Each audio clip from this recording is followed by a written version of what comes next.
Welcome to the Tech Egg. Don't get scrambled. Enjoy the video. You start by choosing the final photos and naming them clearly for the client. This prevents confusion later.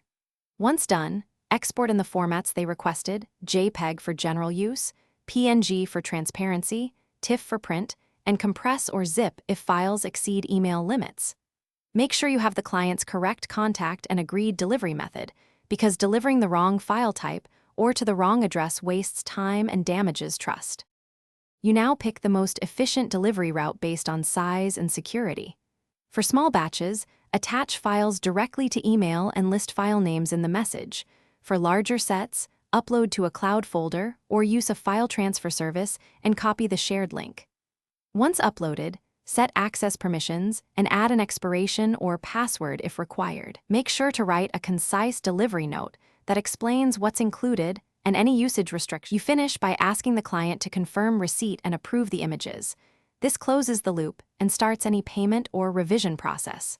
Once confirmed, send an invoice or final receipt and archive originals securely. If the client cannot open files, troubleshoot quickly. Resend individual images, offer low-resolution previews, or share a temporary direct access link. Make sure to explain each option. That clarifies next steps and keeps the relationship professional and efficient.